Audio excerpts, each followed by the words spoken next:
Hi guys, my name is Ezekiel Sidombwe, and I'm with my colleagues here. On my right hand here is Kelvin Katongo, and on my left side is James Manza. So those of us that know us in Zambia, you will know that we deal in gold. We've got a registered company, so we do the buying and selling. Law-abiding citizens. Our business is transparent, and we make sure we do all the necessary documents before any transaction. So the reason as why we're making this video is because we are very disappointed with the fact that we've been betrayed by someone we considered as a business partner. So right now, as I'm saying these things that I'm saying, we are currently in Nairobi. We just escaped death in Moshi. Those of you that know Tanzania well, in Moshi. So what happened is that we've got this person we considered as a business partner. We considered him as a business partner because we've been working with him for like 1 or 2 years now. So his name is Hassan. Those of you that goes to Tanzania for business, especially Dar es Salaam, you will know this guy because he's a very big businessman in Dar es Salaam. So he came to Zambia at one point, and then he came to get a certain amount of commodity from us. And then he said, no, I'll make the payment later on. For now, I don't have enough funds. So we agreed, knowing the fact that this guy we've been working with him for some time is our business partner. And as we all know, those of you that are in business, you will know that trust is at the core of business. Trust is power.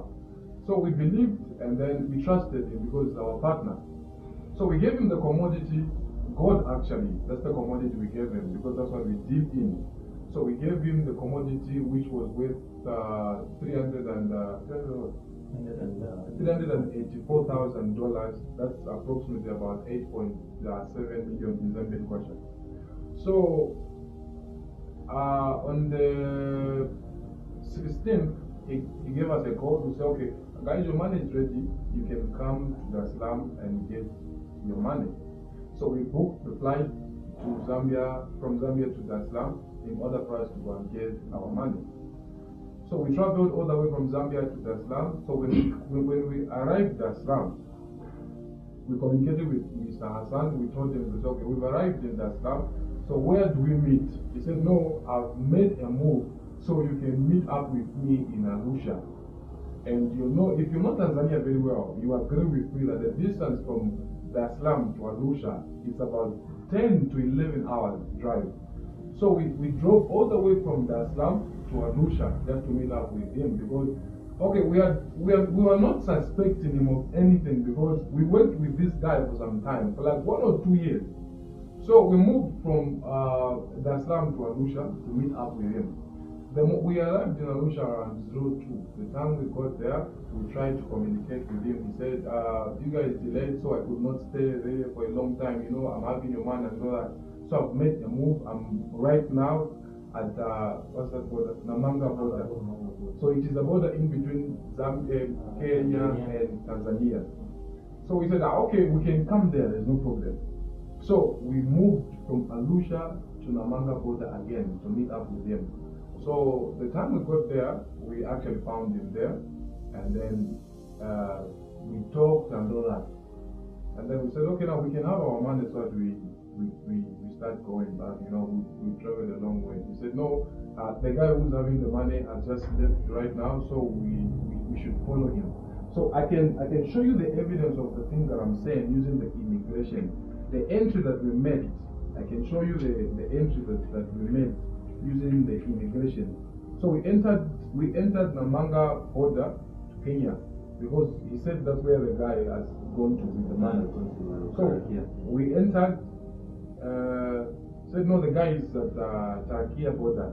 That's the border again in between Kenya and Tanzania. So we traveled all the way from Namanga border to Tarakia. So the time we got at Tarakia border, he said no, the guy has crossed to Mushi. That's where we're going to meet him. We said, okay, that's fine, because we didn't suspect anything because this guy has been our business partner for some time. So we moved. You can check on the immigration here to show you how the movement were made. So we moved from Tarakia border to Mushi, and a drive is about 2 to 3 hours drive. So we moved from Tarakia border to Mushi to meet up with this guy, because that's where he said the guy who was having the money was. So we moved. The time we go to Arusha, to Mushi, fortunately we found the guy who was having the money. The guy was there. So, but what we did not realize is that the guy, Mr. Hassan, please, what you did is not fair. We gave you the commodity. We considered you as a business partner. We gave you the commodity, and you had to take advantage of us. You had to do that to us. You had to use guns over our own commodity. Anyway, this life. So the time we got to Mushi, we found the guy, and then we did the transaction at what's that place called? Where we did the transaction from? Somewhere around the park there. Somewhere around about Mushi. Yeah, Mushi. Yeah. So we got there.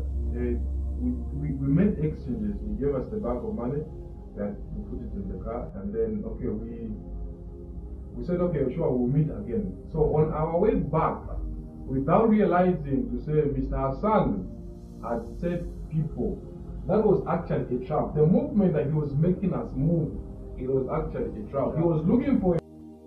Okay, we said okay, thanks, the deal is done. So we go back to go and book a flight back to Zambia. Without realizing that this guy had planned an ambush, he gave us the money. On the way again, we sent people to ambush us. On our way after getting the money, a car followed us. We didn't even know where the car came from. It just started following us from behind. We reached at a certain point. The car came in front of us, stopped us. It was so quick that nobody could and even understand. The guy came with guns. They got the money, the bag, and they left like that. He left us with 20,000 Kenyan shillings. That's the money he left us with. After the incident happened, we tried calling him, his number was not going through. We tried calling him, his number was not going through. So, I want people to know this kind of a person he is. That's the reason why. I want people to know. I'll send you the passport. You see the stamps of the movement that I've just mentioned here. You see that there's something wrong. So, this is the reason as to why.